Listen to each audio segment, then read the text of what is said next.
என்ன பண்ண பண்ணி வச்சிருக்கேன் பாரு. 15 வருஷமா ஒரு பொண்ணை லவ் பண்ணிக்கிட்டு அப்ப வருவான்னு எந்த நம்பிக்கையில இதெல்லாம் பண்ணிக்கிட்டு இருக்கேன். 7 வயசாச்சு, அதுக்காக இத்தனை வருஷமா அவள் நினைச்சிட்டு கல்யாணம் பண்ணிக்காம இருப்பியா? நீ என்ன நினைச்சிட்டு இருக்கீங்கன்னு தெரியல. போனா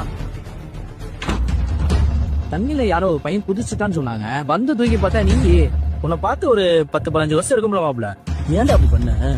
அவளை என்னால மறக்க அவ்வளவு. ஏய் அதுக்காகடா செல்வி, தண்ணி கொண்டு வாமா. இதான் உங்க வீடானே, தேடி கண்டுபிடிக்கிறதுக்குள்ள போகும்போது நான் போச்சு. இப்ப எப்படி இருக்கா? அப்படி யாரோ எவரோ தெரியல, இந்த மனுஷன் தாண்டா உனக்கு தண்ணியில ஊச்சி காப்பாத்தினாப்ல. கவலைப்படாத, எல்லாம் சரியாயிருமே. கவலைப்படாத. ஏய் ஏன்டா சின்ன பிள்ளை மாதிரி அழுதுகிட்டு தண்ணி கேட்டீங்க?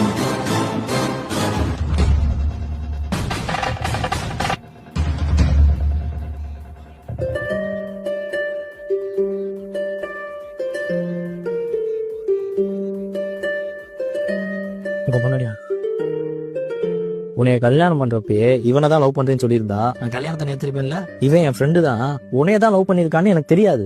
சரி ஒண்ணும் கேட்டு போல, கூட்டிட்டு போடா. என்னண்ணே பேசிக்கிட்டு இருக்கீங்க? உங்க பொண்டாட்டினே. அதுக்காக பிடிக்காத பிள்ளையோட குடும்பம் நடத்த முடியுமா? இந்தா உயிரே கொடுக்க போயிட்டான்ல அந்த பிள்ளைக்காக. இல்லைன்னா நான் தான் நிம்மதியா குடும்பம் பண்ண முடியுமா?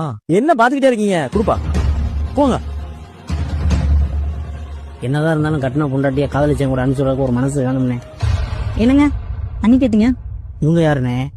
இதுவும் என் பொண்டாட்டி தான். ஏதோ 2 நாளும் உன்னை கொடுத்து விட்டேன்.